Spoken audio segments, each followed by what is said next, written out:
Bulletin में सबसे पहले आपको खबर दें, कराची के इलाके DHA फेज 6 में फायरिंग से सीनियर वकील ख्वाजा शमसुल इस्लाम जाँ बहक हो गए हैं। अहम खबर से आपको आगाह कर रहे हैं कि कराची के इलाके DHA फेज 6 में फायरिंग से सीनियर वकील ख्वाजा शमसुल इस्लाम जाँ बहक हो गए। ख्वाजा शमसुल इस्लाम DHA फेज 6 जनाजे में शरीक थे, जहां फायरिंग का ये वाकया पेश आया। ख्वाजा शमसुल इस्लाम को तशवीशनाक हालत में क्लिफ्टन के हॉस्पिटल पहुंचा दिया गया था, जहां वो जाँबर ना हो सके और सीव्यू चौकी के करीब फायरिंग से बाप और बेटा जख्मी हुए हैं। क्या वाकया है, इस ज़ीशान शाह से हम जानते हैं। ज़ीशान बताइए, अभी ताज़ा तरीन अपडेट क्या है? जी देखिए, बिल्कुल ये डिफेंस फेज 6 में वाकई मस्जिद अल कुरान है, जो कुरान अकेडमी डिफेंस के नाम से भी जाना जाता है। वहाँ पे ख्वाजा शमसुल इस्लाम अपनी फैमिली के साथ, अपने बेटे के साथ यहाँ पे एक नमाज जनाजा में शिरकत करने के लिए आए थे। तो हम जो ही नमाज जनाजा खत्म हुई तो यहाँ पे जो इब्तदाई तफ्तीश है उसके मुताबिक एक शलवार कमीज में मलबूज शख्स यहाँ पे मौजूद था, जिसने मास्क लगाया हुआ था। उसने फायरिंग की है, जिसके नतीजे में ख्वाजा शमसुल इस्लाम के पेट में गोली लगी और उनके साहबजादे की कमर में गोली लगी, जिसके बाद में मुल्जिम मौके से फरार हो गया। दोनों अफराद को जिसे खुद तौर पर ख्वाजा शमसुल इस्लाम को तशवीशनाक हालत में डिफेंस में वाक़ निजी अस्पताल मुंतकिल किया गया और आपसे कोई सर खबर पुलिस मुकाम ने इस बात की तस्दीक की है कि दौरान इलाज ख्वाजा शमसुल इस्लाम अपनी जान की बाजी हार चुके हैं, जबकि उनके बेटे के भी इस वक्त उनको तिब्बी इमदाद फराहम की जा रही है। इस वक्त जाए वक़ुआ पे पुलिस की भारी नफरी, पुलिस और रेंजर्स की भारी नफरी पहुंच गई है, दीगर आला अफसरान भी पहुंच गए हैं। जाए वक़ुआ से 2 होल मिले हैं, इसके अलावा एक गोली का सिक्का मिला है, जिसे पुलिस ने अपनी तहवील में ले लिया, उसे फॉरेंसिक कराया जाएगा। इसके अलावा मुख्तलिफ गिरदोनवा के जो जहाँ पे ये वाक़या चाहे मस्जिद है, उसके गिरदोनवा की CCTV कैमरा फुटेजेस को भी एक्सेस करने की कोशिश की जा रही है। मस्जिद के अंदर जितने भी एविडेंसेज हैं, इस वक्त उसको जमा करने का सिलसिला जारी है। SSP साउथ महजूर अली भी मौके पर मौजूद है। इसके अलावा SP क्लिफ्टन, SP इन्वेस्टिगेशन, तमाम आला अफसरान यहाँ पर मौजूद है। इसके अलावा कानून नाफिज करने वाले इदारों के अफसरान भी यहाँ पर जो मस्जिद है जहाँ पे ये वाक़या पेश आया था वहाँ पर पहुँच चुके हैं। इस वक्त आला तमाम अफसरान और इन्वेस्टिगेटर्स की जानिब से जितने भी एविडेंसेस मौके से मिले हैं उनको इकट्ठा किया जा रहा है ताकि उनका फॉरेंसिक कराया जा सके। हम दूसरी जानिब पे कुछ आला अफसरान अस्पताल भी पहुंचे हैं, जिन्होंने इसकी तस्दीक की है कि क्योंकि इनको बहुत जो गोलियां लगी थी, पेट में गोलियां लगी थी, फौरी तौर पर इनको अस्पताल मुंतकिल किया गया था, जहाँ पर उनको तिब्बी इमदाद फराहम की गई। लेकिन अब इस बात की तस्दीक हुई है, हमारी DIG साउथ से बात हुई, इस हवाले से उन्होंने तस्दीक की कि दौरान इलाज ख्वाजा शमसुल इस्लाम अब अपनी जान की बाजी हार चुके हैं। जी अच्छा ज़ीशान, ये कुछ पता चल सका है कि वाक़या पेश किस तरह से आया? वहाँ कोई यानी शाहिदीन से आपकी बात हुई हो, वहाँ पर क्या नमाज जनाजा जारी था जहाँ पे ये मौजूद थे, और फिर किस तरह से 2 शूटर्स आप कह रहे हैं कि आए और फायरिंग करके चले गए? जी 2 शूटर्स नहीं आए थे, जैसा कि मैंने बताया 2 अफराद को टारगेट किया गया था, जिसमें ख्वाजा शमसुल था, उनके बेटे उसमें शामिल हैं। नमाज जनाजा थी ये फेज 6 में वाक़ मस्जिद में। यही मस्जिद के बाद में जो ही बाहर निकले थे, तो जो अब तक जो ऐनी शाहिदीन से पुलिस की बात हुई है, जो उसका हुलिया खींचा गया, उसके मुताबिक शलवार कमीज में मलबूस ये शख्स था जिसने मुंह पर मास्क लगाया हुआ था। उसने फायरिंग की और फायरिंग करने के बाद में वो मौके से फरार हो गया। मुलजिम जो था उसके बाद हाथ में पिस्तौल था और वो मोटरसाइकिल पर सवार होकर यहाँ पर आया था। बाइक उसने यहाँ पे फायरिंग के बाद में स्टार्ट की है। जाहिर बात है क्योंकि जब फायरिंग हुई थी यहाँ पे भगदड़ मच गई थी, लोग परेशान हो गए थे। एक मुसल्ला शख्स सबको नजर आया था और उसी के हवाले से जो यहाँ पे शाहिदीन थे उन्होंने पुलिस को इस हवाले से अपना बयान भी रिकॉर्ड कराया है। उस मुसल्ला शख्स ने फायरिंग करने के फौरन बाद अपनी मोटरसाइकिल को स्टार्ट किया और फिर वो वहां से फरार हो गया, लेकिन उसका चेहरा कोई भी नहीं देख सका क्योंकि चेहरे के ऊपर उसने वो मास्क पहना हुआ था जो हमलावर था, और उसके बाद में शलवार कमीज मलबूस होकर यहाँ से फरार हुआ। लेकिन जैसा कि बताया कि अभी हमारी पुलिस काम से बात हुई, उनका कहना है कि जाए वक़ुआ से 2 होल मिले हैं, जिससे इब्तदाई तौर पे जो हमारी DIG साहब असद रजा से बात हुई थी तो अस्पताल के हवाले से पता लगा था कि उनको एक गोली पेट में लगी है, जबकि इनके बेटे को कमर में गोली लगी है। 2 गोलियों के होल मिले हैं, जिसके अभी फॉरेंसिक के लिए भेजा जाएगा। तो हम इस हवाले से अभी भी तफ्तीश जारी है। मुख्तलिफ CCTV कैमरास गिरदनवा में लगे में उनकी सब वीडियोस निकाली जा रही हैं। CCTV कैमरे की मदद से तफ्तीश अभी आगे बढ़ाई जा रही है। ज़ीशान शाह, नुमाइंदा जियो न्यूज़ कराची, हमें इस हवाले से अपडेट कर रहे थे। अमीन अनवर भी हमारे साथ मौजूद हैं, नुमाइंदा जियो न्यूज़। अमीन, आप बताइए कि जैसे कि आपको पता है कि वकील फायरिंग की गई और वो जाँ बहक हो गए हैं, बताइए कि किस तरह के वकील थे, किस शोबे के वकील थे, या केस इनके पास कोई इस तरह का था जिससे कोई जानी दुश्मनी भी हो सकती है? जी बिल्कुल, ख्वाजा शमसुल इस्लाम एक शहर के मारूफ और सीनियर वकील थे। उनके पास हाई प्रोफाइल केसेस जिसमें लैंड मैटर्स और दूसरे कॉर्पोरेट कंपनीज के जो केसेस हैं इसमें वो खासी महारत रखते थे। ख्वाजा शमसुल इस्लाम के तकरीबन 500 के करीब केसेस जो हैं वो रिपोर्टेड जजमेंट्स हैं जो मुख्तलिफ अदालती नज़ीरों के तौर पर इस्तेमाल की जाती हैं और इंतहाई सीनियर और काफ़ी जारहाना मिजाज के वकील थे। और इससे पहले उन पर नवंबर 2024 में भी एक हमला हुआ था जिसमें वो शदीद जख्मी हुए थे और उनके हाथ पर एक गोली भी लगी थी, जिसके 15 से 20 मुसल्ला अफराद ने नवंबर 2024 में। आप हमारे साथ ही रहिएगा, मुख्तसर से वक्फे के बाद हम आपसे वापस कंटिन्यू करेंगे। अमीन, बताइएगा कि आप जो बता रहे थे। ख्वाजा शमसुल इस्लाम तकरीबन 30-40 साल से शोबा वकालत से जो है वो मुंसलिक थे और उनके 500 से जायद केसेस जो है वो इस वक्त रिपोर्टेड हैं जो मुख्तलिफ अदालतों में अदालती नज़ीरों के तौर पर इस्तेमाल होते हैं। और इससे पहले 2024 नवंबर में भी उन पर एक कातलाना हमला हुआ था जिसमें वो महफूज रखे थे, उसका भी केस अभी जेर समाअत है और काफी एक्टिव थे वो। और उनके पास जो लैंड्स मैटर थे, कंपनीज के केसेस थे, इस हवाले से सिविल केसेस में उनकी महारत काफी महारत रखते थे और एक बहुत ही काबिल वकील थे। और इसके साथ साथ फातिमा जिना की प्रॉपर्टी के हवाले से एक 50 साल से जायद का केस है जो यहाँ पर जेर इल्तवा है, इसमें भी वो वकील थे। और इसके अलावा जो शहर में करोड़ों अरबों रुपए की प्रॉपर्टीज के हवाले से मुख्तलिफ केसेस जेर समाअत हैं, इसमें वो वकील थे और उनकी वकालत जो है वो इस हवाले से काफी मशहूर थे और हाई प्रोफाइल केसेस में वो अपेयर होते रहे हैं। और नवंबर 2024 में भी उन पर हमला हो चुका है जिसके बाद उनकी सिक्योरिटी में खासा इजाफा किया गया था, प्राइवेट सिक्योरिटी गार्ड्स भी रखे गए थे उन्होंने। और इसके अलावा जो दीगर मामलात में काफी वो हसास मामलात हो गए थे कि जब उन पे हमला हुआ था, तो इससे अलावा भी कई कंट्रोवर्सीज उनसे मुंसलिक रही हैं। DHA में भी उनके पुलिस एहलकारों के साथ झगड़ा हुआ था जिसमें उनके खिलाफ भी एक मुकदमा दर्ज हुआ था। ताहम अभी उनके पास जो हमारे जराए से जो बात हुई है, वकला रहनुमाओं से भी बात हुई है, उनका ये कहना है कि उन्हें भी इतलात मौसूल हुई हैं जिसके बाद वो अस्पताल जो वकील रहनुमा है जिसमें कराची बार एसोसिएशन के सदर हैं, हाईकोर्ट बार के सदर हैं, वो भी वहाँ अस्पताल पहुँचना शुरू हो गए हैं। और ख्वाजा शमसुल इस्लाम जो थे काफी काबिल वकील थे और उनके पास काफी सारे केसेस इस वक्त भी थे जिसमें वो पैरवी कर रहे थे। ठीक है, बहुत शुक्रिया अमीन अपडेट करने के लिए।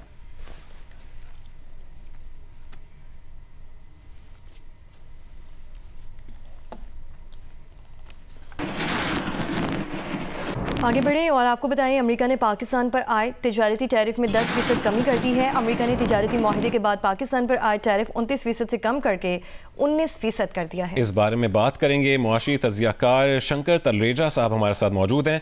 शंकर तलरेजा साहब, बहुत शुक्रिया जी न्यूज़ को वक्त देने के लिए। कहेगा कि टैरिफ में जो कमी हुई है उसमें पाकिस्तान के लिए क्या मौका है?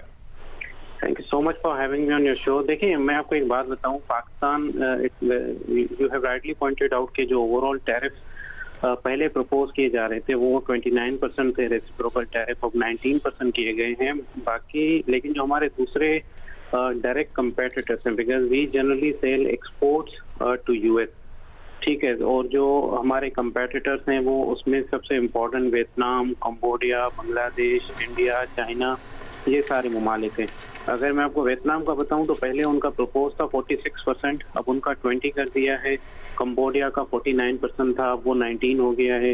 बांग्लादेश का 37 था, अब जो है वो 20% हो गया है। तो ओवरऑल अगर मैं आपको बताऊं जो हमारे मेजर कंपेटिटर्स हैं वो बेसिकली उनके जो ओवरऑल टैरिफ में रिडक्शन है वो ज्यादा हुई है as compare to Pakistan, but still we are at the better point क्योंकि पूरे साउथ एशिया रीजन में जो हमारे रेसिप्रोकल टैरिफ का नंबर है वो कम है।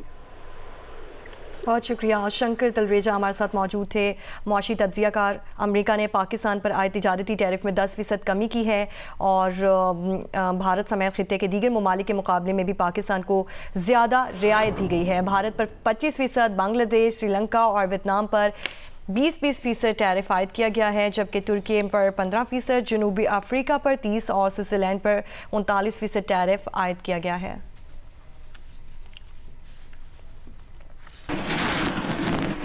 ईरानी सदर मसूद पेज़ेश्कियान पाकिस्तान के 2 रोज़ा दौरे पर कल इस्लामाबाद पहुँचेंगे। तर्जुमान दफ्तर खारजा के मुताबिक वज़ीर खारजा अब्बास इराक़ची और आला सतह का वफ़द भी ईरानी सदर के साथ पाकिस्तान पहुँचेगा। ईरानी सदर मसूद पेज़ेश्कियान पाकिस्तानी हम मनसब सदर मुमलिकत आसिफ अली जरदारी और वज़ीर आज़म शहबाज शरीफ से मुलाकातों के साथ वफूद की सतह पर भी मुज़ाकरात करेंगे। तर्जुमान दफ्तर खारिजा के मुताबिक डॉक्टर मसूद पेज़ेश्कियान का बतौर सदर ईरान ये पहला सरकारी दौरे पाकिस्तान होगा। वज़ीर आज़म शहबाज शरीफ ने मई 2025 को ईरान का दौरा किया था। ईरानी सदर का ये दौरे पाकिस्तान और ईरान के बरादराना ताल्लुकात को मज़ीद मजबूत करने का बाइस बनेगा।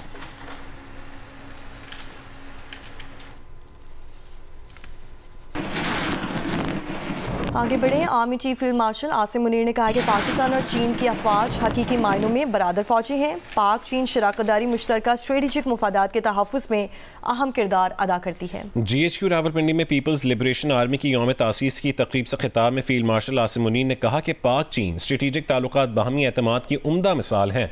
इस मौके पर चीनी सफ़ीर ने आर्मी चीफ का शुक्रिया अदा करते हुए कहा कि दहशत गर्दी के खिलाफ जंग में पाकिस्तान की अफवाज का किरदार अहम है।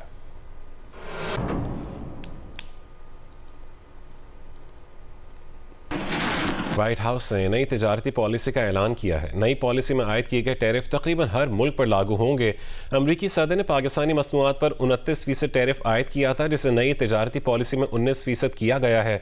जावेद बलवानी सदर कराची चेंबर ने अमरीकी फैसले पर तनकीद करते हुए कहा है कि हुकूमत की टीम मुज़ाकरात के लिए ना भी जाती तो यही टैरिफ मिलना था। रिपोर्ट करेंगे रियाज एंडी। आज़ाद तिजारत के अलंबरदार अमरीका ने तहफ़्फ़ुज़ पसंदी की जानिब पेशरफ़्त करते हुए वाज़ेह कदम उठाया है। वो मुल्क जिनके साथ अमरीका की तिजारत सरप्लस में है उन पर 10% टैरिफ आयद किया गया है, और जिन मुल्कों के साथ अमरीका का तिजारती खसारा है उन मुल्कों पर इजाफ़ी टैरिफ आयद किया गया है। पाक अमरीका तिजारत का तवाज़ुन पाकिस्तान के हक़ में है। मुज़ाकरात के लिए पाकिस्तानी टीम अमरीका पहुँची, जिसके बाद पाकिस्तान पर 19% टैरिफ आयद किया गया। मैं समझता हूँ कोई फ़ायदा नहीं हुआ, क्योंकि बांग्लादेश 20 है, श्रीलंका 20 है और वियतनाम 20 है और दूसरे कंट्रीज़ का भी मुझे लगता है सिर्फ ये आई वॉश था और WTO की वायलेशन की है ट्रंप ने, उसको कोई कुछ बोल नहीं सकता। और हमारे लोग भी वहाँ गए हैं। मैं तो समझता हूँ अगर नहीं भी जाते तो हम यहीं खड़े रहते, कोई फ़ायदा नहीं है। कारोबारी तबके के मुताबिक अमरीका ने पाकिस्तान के साथ नया तिजारती मुआहिदा तय किया है।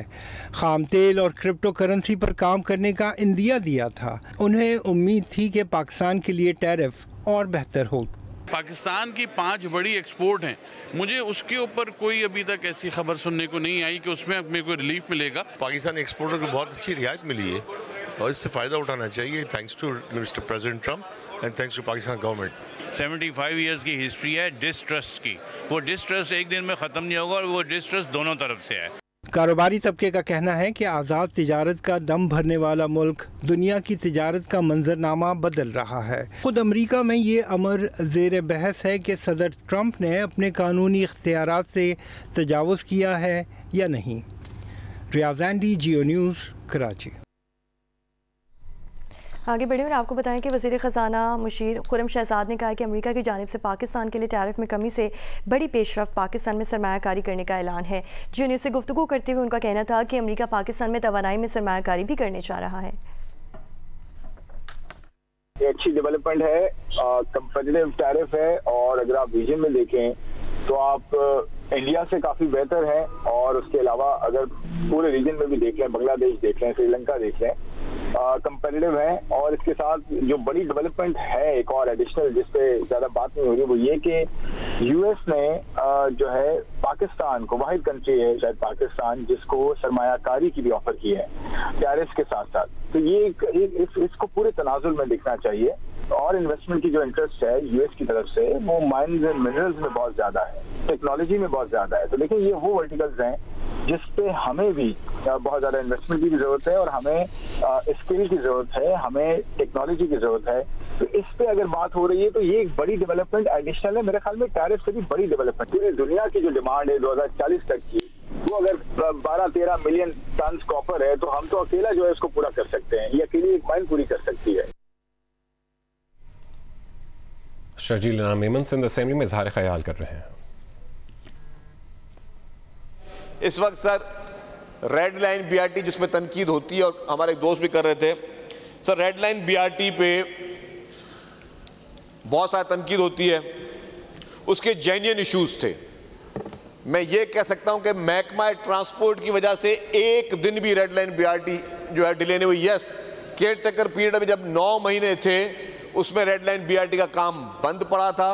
अब केयर टेकर में जो थे वो लोग उसके जिम्मेदार हैं, लेकिन जैसे ही पीपल्स पार्टी हुकूमत उससे पहले थी और आज दिन तक भी एक दिन भी उसकी डिले नहीं की गई। उसमें यूटिलिटी के ट्रांसफर्स के इशू थे जिसकी वजह से डिले पेश आ रही थी। हमारे पास जो हमारी लैंड थी डेपोज के इशू थे, फिर कभी सिविल एविएशन का कोई इशू आ जाए, कभी किसी फिर फेडरल गवर्नमेंट के इदारे का इशू आ जाए, उनको हम बैठ कर एड्रेस कर रहे थे। बीच में कार शोरूम्स वाले उन्होंने अपने ऑब्जेक्शन रेज किए, उन्होंने क्योंकि इसमें एक फॉरेन बैंक का लोन है, उनको उन्होंने कंप्लेंट्स की, उनको हम एड्रेस करें। फिर बीच में जो आपका पता चला कि K4 की जो ऑगमेंटेशन होनी है, K4 की एक 2.5 किलोमीटर में 96 इंच की पाइपलाइन आनी है। अब मेरे पास तो वो कॉरिडोर जिसपे सबको इस वक्त प्रॉब्लम है, वो प्रॉब्लम है जी यूनिवर्सिटी रोड, कि जी यूनिवर्सिटी रोड जो है वो खुद ही पब्लिक को प्रॉब्लम हो रहा है। मैं समझता हूँ उनको प्रॉब्लम हो रहा है, हुकूमत समझती है उनको इशू हो रहा है, और उसको प्रॉब्लम मतलब अभी हमने उनको टारगेट दिया कि दिसंबर तक कम से कम आप कॉरिडोर तैयार कर दें। मैं पूरी BRT की बात नहीं कर रहा, कॉरिडोर तैयार हो जाए ताकि ट्रैफिक के जो खलल हैं वो ख़त्म हो जाए और लोगों को प्रॉब्लम ना हो। लेकिन अगर मैं आज सारी रोड तैयार करके दे दूँ और फिर आपको कितना अच्छा लगेगा कि 3 महीने के बाद मैं दोबारा रोड खोदूँ कि जिसके अंदर K4 की 2.5 किलोमीटर की 96 इंच की पाइपलाइन गुजरनी है। बहुत आसान है क्या करने के लिए कि आज रोड खोद दो, कल को फिर 96 इंच की पाइपलाइन के लिए फिर दोबारा आज रोड बना दो, कल को फिर खोद दो, तो उसके इशूज हैं। तो हमारे पास अनफॉर्चुनेटली मतलब देखिए कराची के सर मैं आप जनरली बात बताऊँ, कराची में इशूज़ हैं लेकिन मेगा डेवलपमेंट स्कीम्स चल रही हैं और वो स्कीम्स डेफिनेटली वो टाइम लेती हैं, तो उसकी वजह से रेड लाइन के भी डिलेज हैं। ऑरेंज येलो लाइन BRT के 2 कंपोनेंट्स पे, टोटल 5 कंपोनेंट्स है, 2 कंपोनेंट्स पे काम चल रहा है। उसमें डेपोज पे काम चल रहा है, जाम सादिक ब्रिज जो है उस पे काम चल रहा है। इंशाल्लाह इसी अगस्त के महीने में हम आपको येलो लाइन BRT में जो जाम सादिक ब्रिज है उसकी पोजीशन देंगे कि वो पब्लिक के लिए खोल दी जाएगी, फिर उसका ब्रिज का दूसरा हिस्सा बनेगा, फिर बाकी कॉरिडोर्स में भी काम हो रहा है। तो दिन रात जो है वो महकमा कोशिश कर रहा है कि हम ट्रांसपोर्ट को में बेहतर से बेहतर इम्प्रूवमेंट करें। Third supplementary. सर मिनिस्टर साहब बातें बहुत अच्छी कर रहे हैं, लेकिन एक शर्जील इनाम मेमन सिंध असम्बली में इजहार ख्याल करें। वज़ीर इत्तलात सिंध शर्जील इनाम मेमन सिंध असम्बली में इजहार ख्याल करें।